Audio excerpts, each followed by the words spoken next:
Hello. Hey, y'all.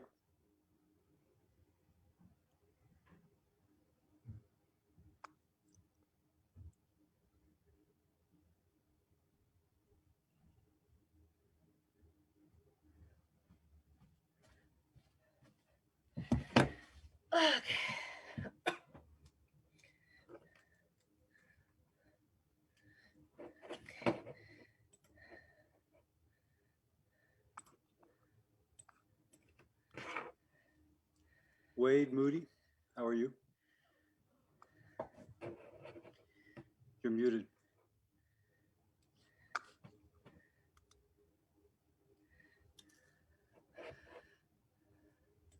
All right, there we go. Okay. Hey, Bill, how you doing? I'm good, thank you. Okay, I think they're trying to connect Mayra Pineda with Pastor Jose Garcia. They're in the studio. And also we need to unmute Katie and Ron. If they can get unmuted, that would be appreciated.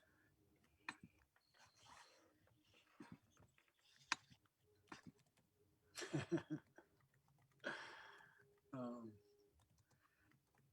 Okay. I always like to see who's driving as they do a Zoom call, and there's Amanda. Don't get in a wreck, Amanda.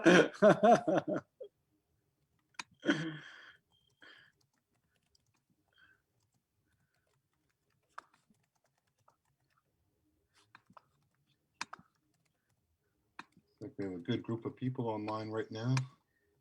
That looks good.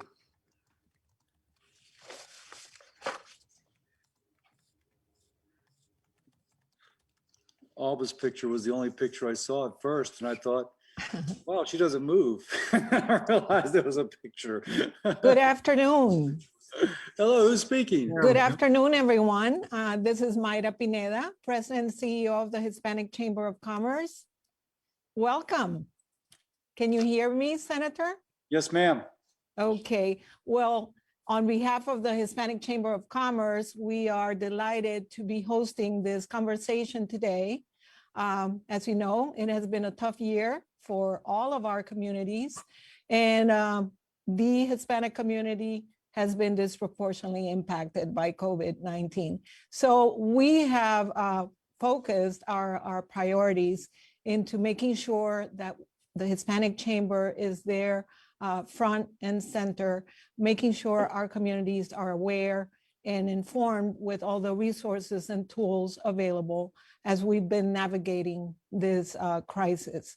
So I thank you on behalf of the community, on behalf of our organization and board of directors for taking the time today to come and speak to us and explain the differences with the new stimulus package, the PPP program, and all the great news that we've been hearing lately, which because of our close partnership with the U.S. Hispanic Chamber of Commerce as well, we know of the important advocacy that has gone into play to make sure that there is access to those resources, to those small and sole proprietors, business owners that did not access the funding or the benefits the first time around or the second time around.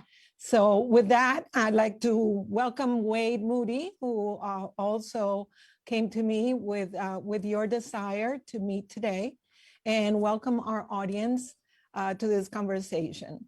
Wade, I don't know if you have anything that you would like to say at this time. Yeah, I just want to thank everybody for coming. It's an honor, pleasure. For those that don't know me, my name is Wade Moody Valencia. I speak English. I also hablo español y trabajo con el Senator Bill Cassidy.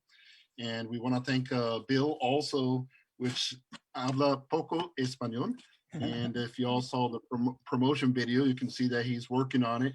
And as always, he always really hopes to be able to reach out to the Hispanic community and keep us updated with what's going on. And if we could be any service, we're here.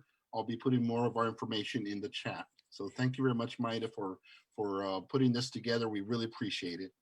Thank you. And just some housekeeping notes. As you know, we're by now all very familiar with Zoom, but this is a conversation we want most of the time that we have allotted to be that for the senator to have opportunity to really go take a deeper dive into what the stimulus package is, what is being discussed for the next package, et cetera.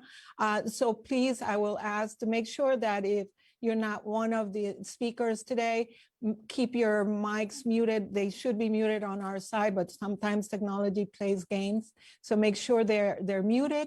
And if you have any questions, I have two of our staff members monitoring the chat. So feel free to enter any questions into the chat.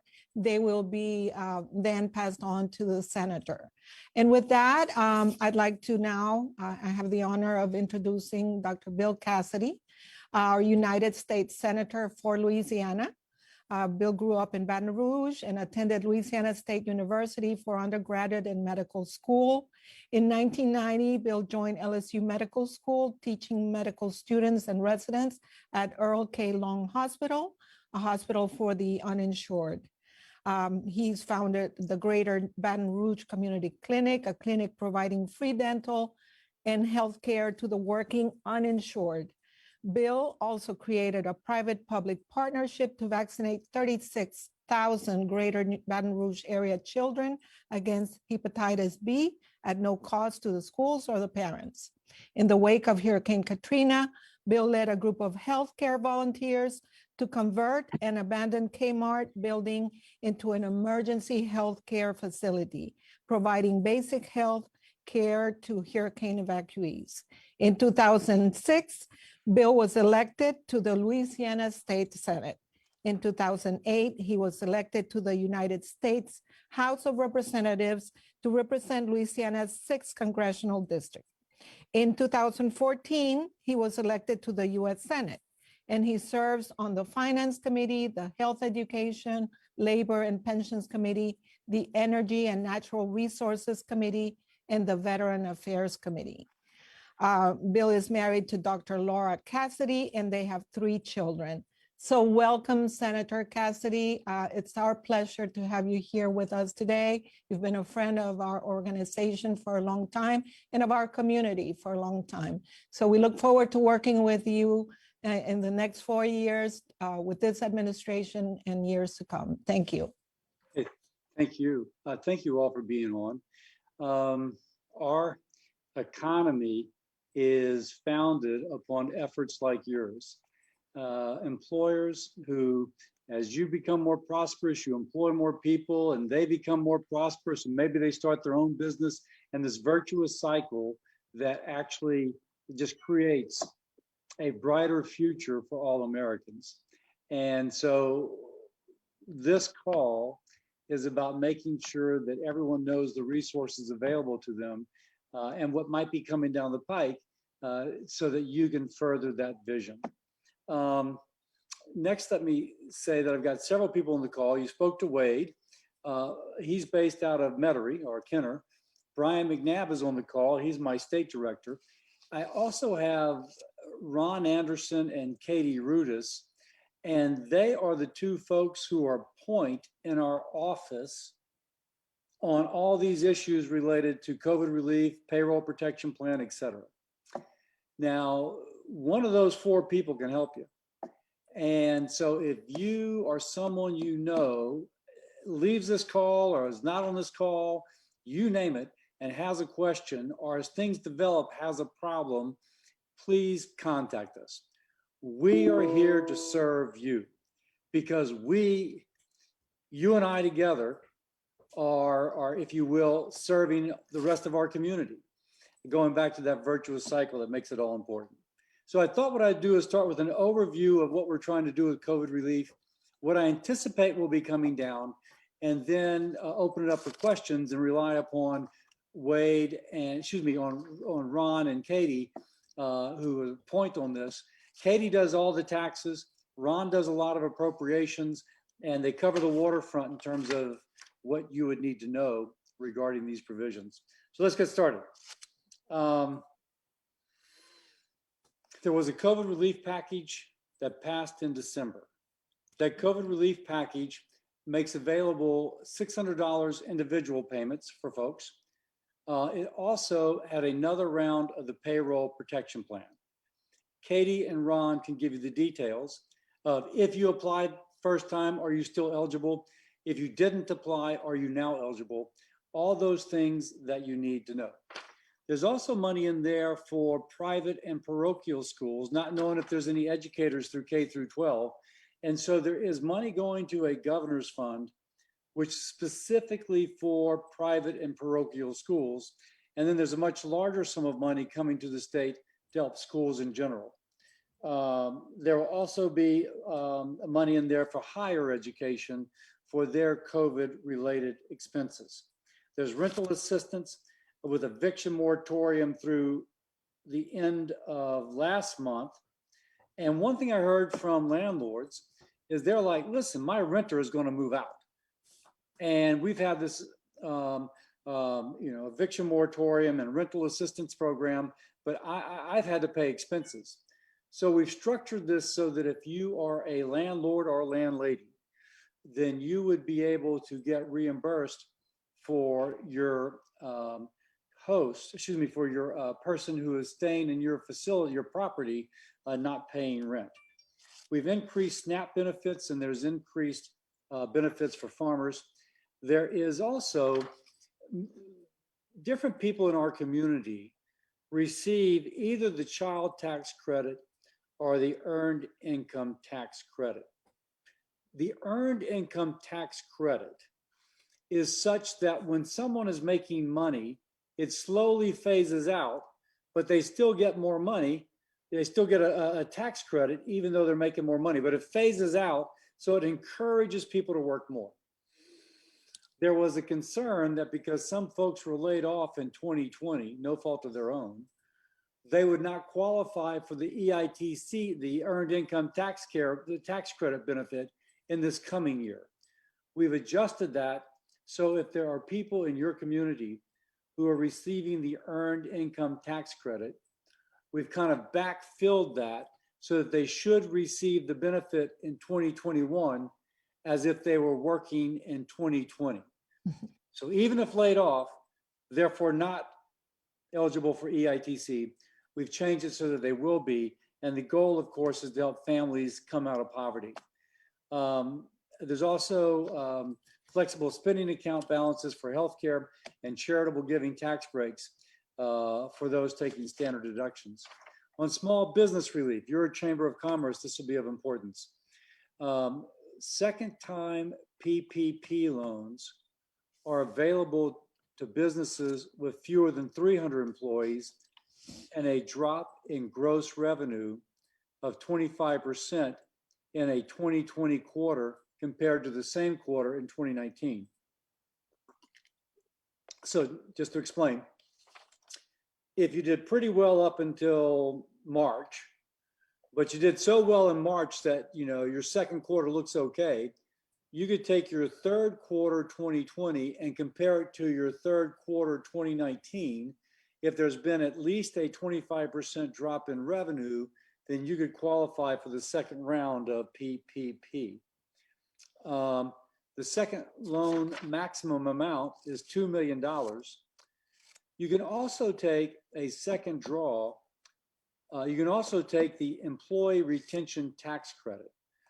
Not only the PPP, which is supposed to support your employment of folks, but you can also take the employee retention tax credit as an added incentive to keep people employed.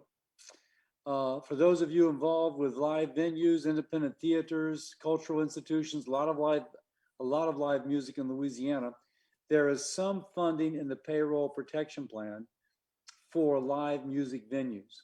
They've been really hit hard.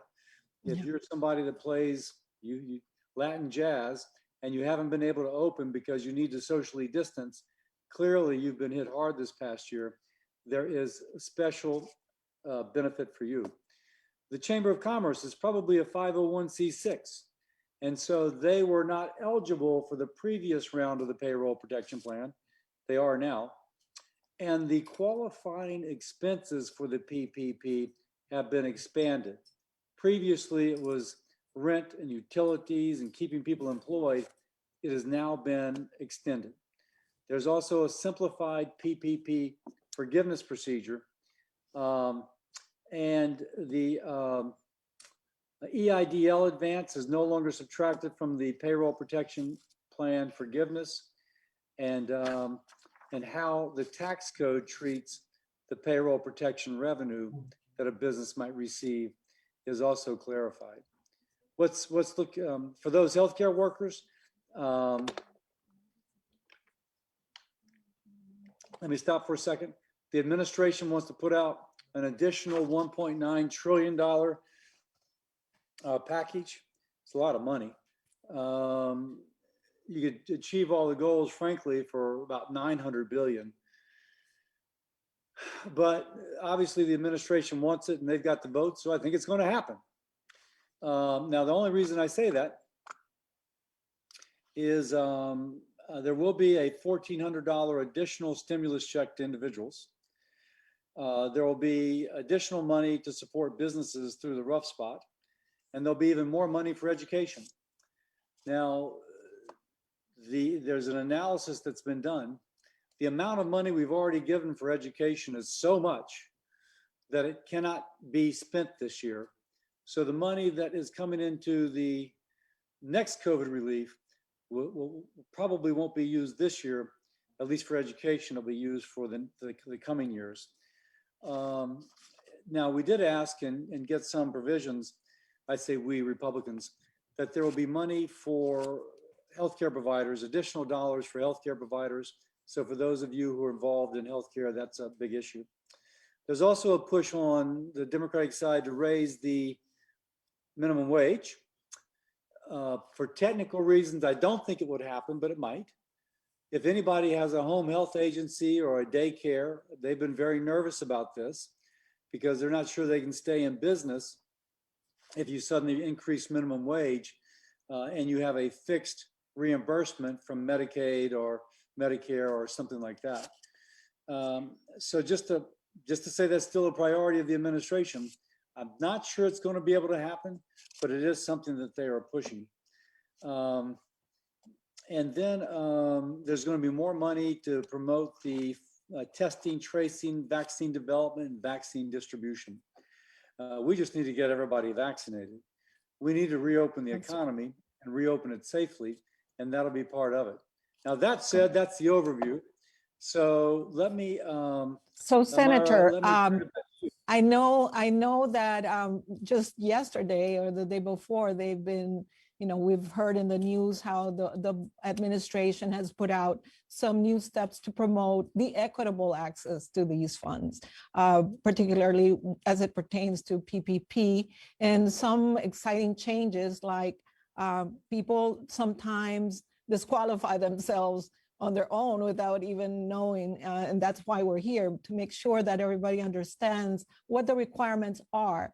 And one development is that if you are a legal resident of the state of the United States, you will qualify to the PPP. Do you want to expand a little bit on that regarding the ITIN? Yes, so let me ask Ron and Katie to do that, to take that. There was an issue, by the way, which will be of interest as regards to stimulus checks, in which if there was an American citizen married to someone who was not an American citizen, that the American citizen did not qualify for the stimulus check. Yeah.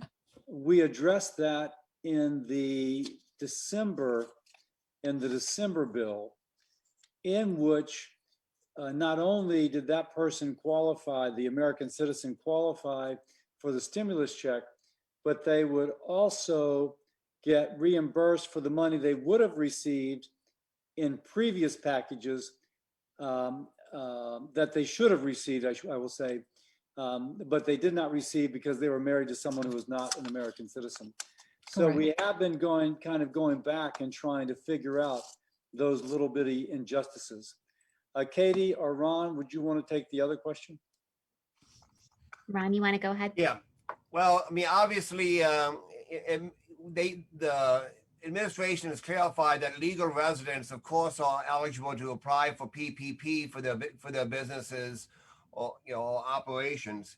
I mean, as you saw, the administration in the last couple of days basically put a hold on PPP loans, saying the only ones who can qualify are folks who have 20 Or employees or less. less, to make sure that small, underprivileged, impoverished folks are the first at the table, so to speak. Because what happens is the bigger Corporation.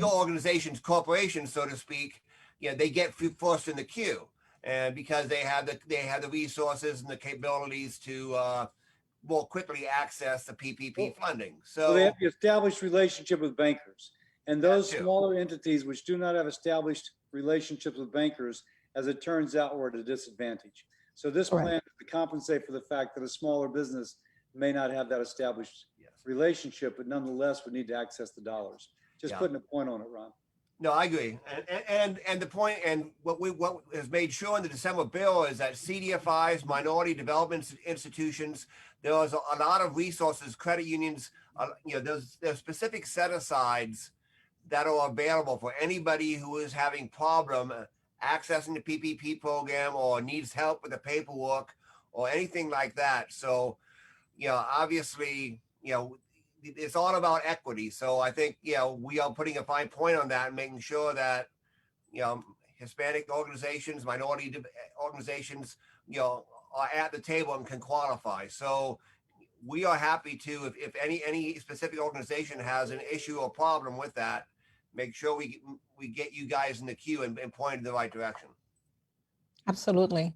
And that you mentioned something very important, those banking relationships. A lot of times, particularly micro and sole proprietors do not have those banking relationships like, the PPP requires. And that's why belonging to a network like ours, and that's what we're there for, to guide people, to connect them to those institutions, financial institutions that would be able to help them.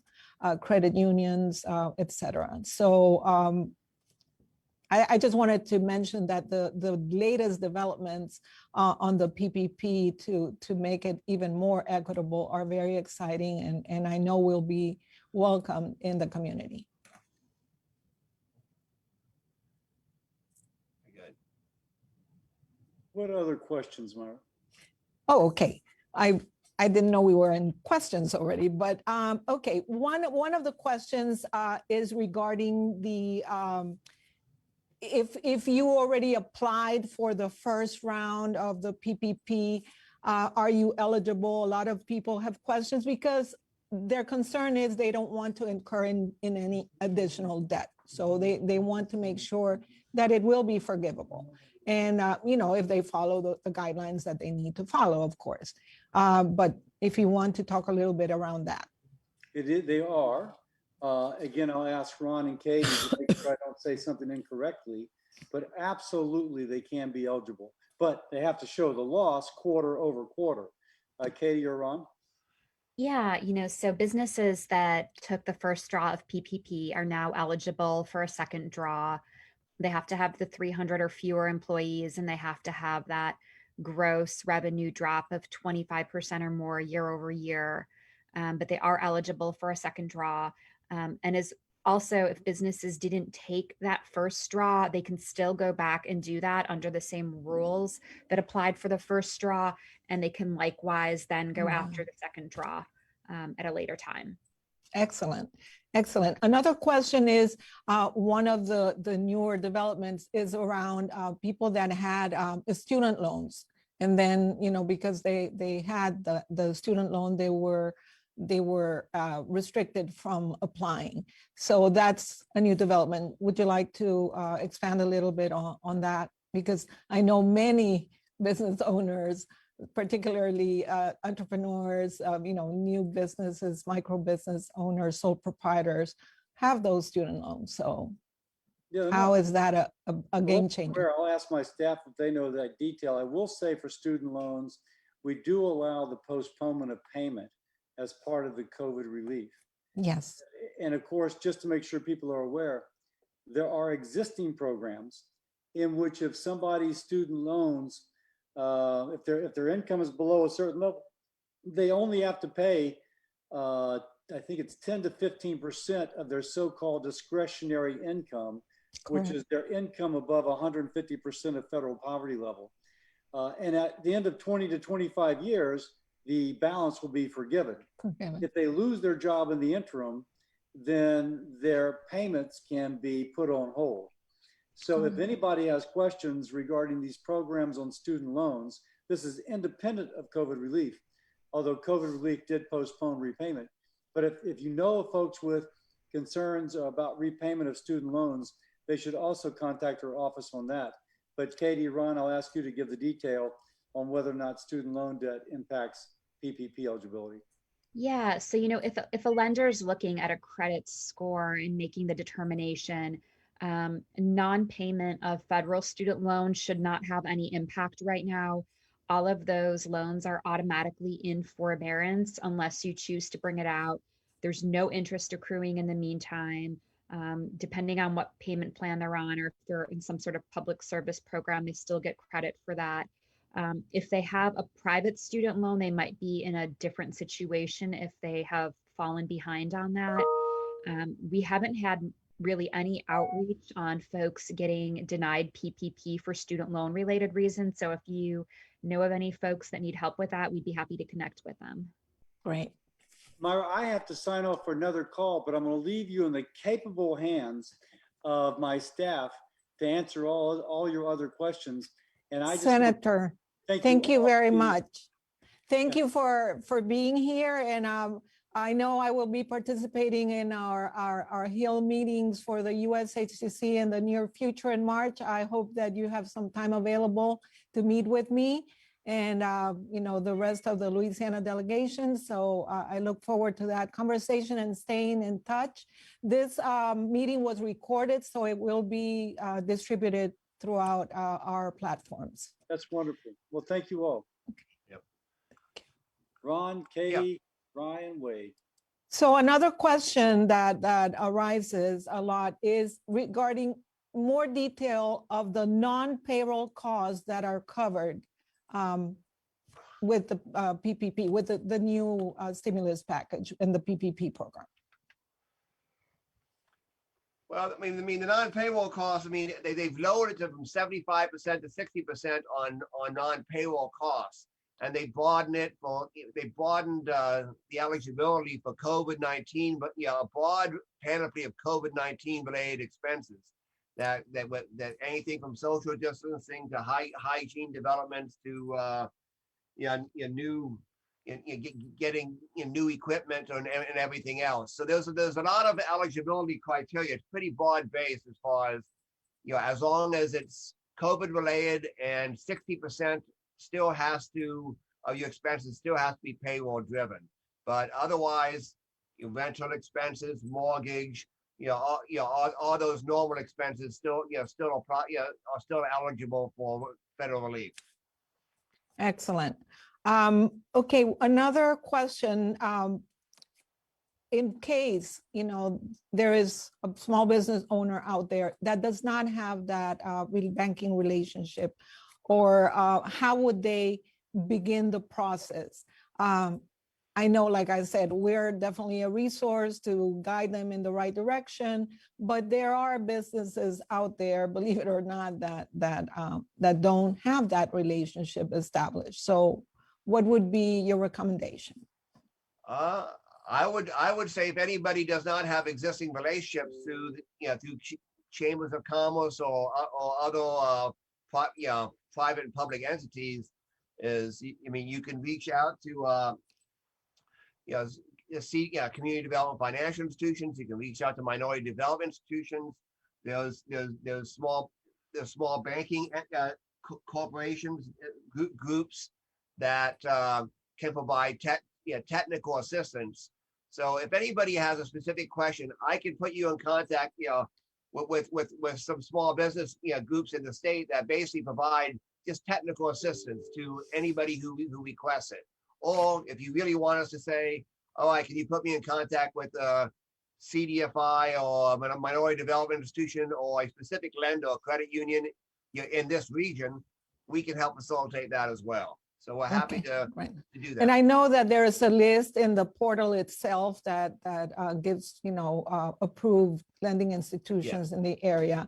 As far as technical assistance, obviously, and thank goodness to PPP now, our 501c6 and our 501c3 are both PPP recipients, and we're there for technical assistance. So those funds really came in very handy to continue and move our mission forward, which is right now very focused in the recovery and what those efforts entail, particularly technical assistance. So we're always there to help in that regard.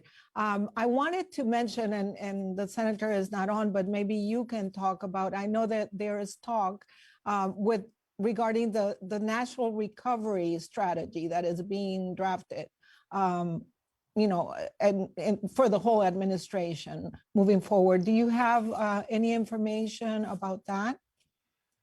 I mean, a national recovery strategy, I think, is kind of a broader focus. I mean, obviously, in the short term, we're focused on this $1.9 billion trillion COVID bill. That's supposed to be passed by March 14th. Some people are now starting to pivot to a broader infrastructure package bill that could include green issues, green climate change, green technology, green infrastructure, et cetera. So that is one of the next component of the bill that's moving.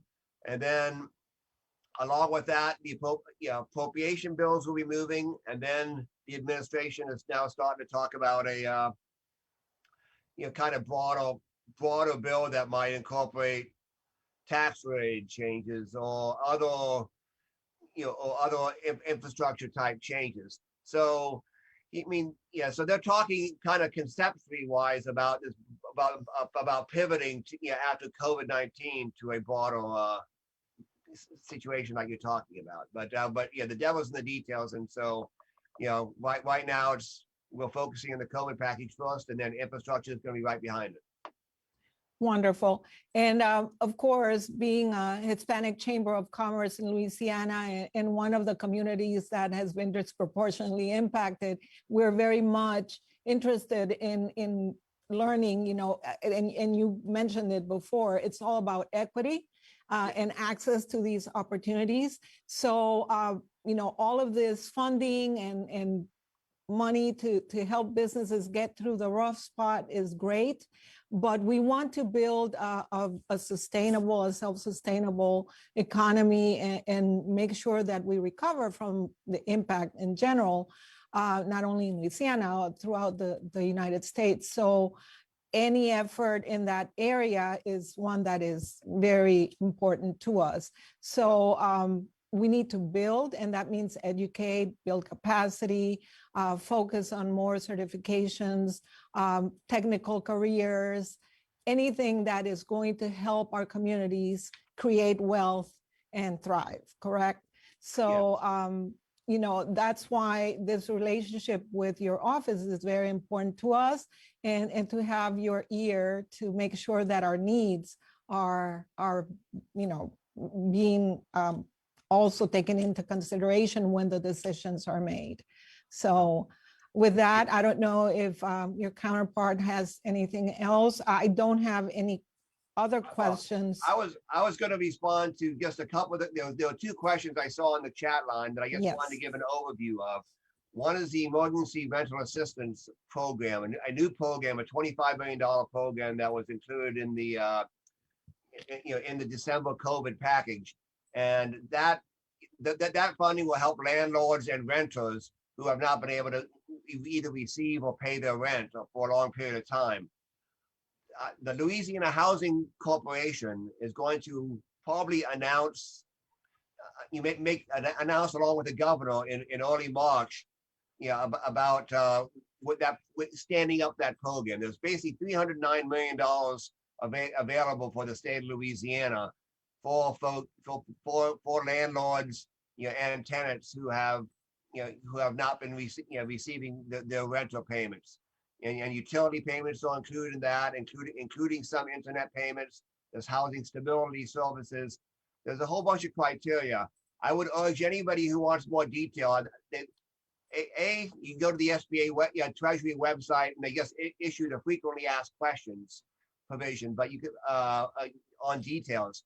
But you can also go to Louisiana Housing Corporation website, and they are asking anybody who wants more details of the program when they become available to basically give them your details. And then because I talked to them just yesterday, they're getting ready to stand up that program in the next week or two. So reach out to the Louisiana Housing Corporation's website and fill out the information they request, and they will make sure they put you on the update list when those resources do become available, which is going to be relatively shortly. Thank you. Yeah. And again, I think our conversation here is with community leaders. I think we all have a responsibility to make sure that our areas of our network of influence is informed, knows about the latest changes. For example, the 14-day moratorium for large corporations to apply to the PPP, that's a perfect opportunity for our small business owners to apply and be, at the top of the list or the front of the line. And then to be aware of these changes that allow sole proprietors, independent contractors, self-employed individuals to receive more financial support by revising the PPP's funding formula, the elimination of the exclusionary restrictions, the access of non-citizen to small business owners so that they can apply.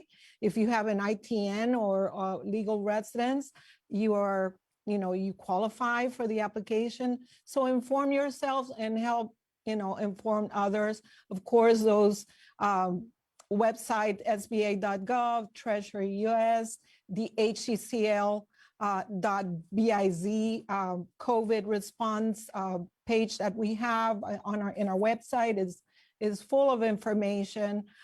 Please do not hesitate to reach out to us. And I thank you again. I thank the Senator Cassidy and the office and his team for being here and having this conversation with us today. And it's a continuing conversation. Let's leave it at that. We can adjourn today, but I know that the key here is to stay in touch and to stay informed.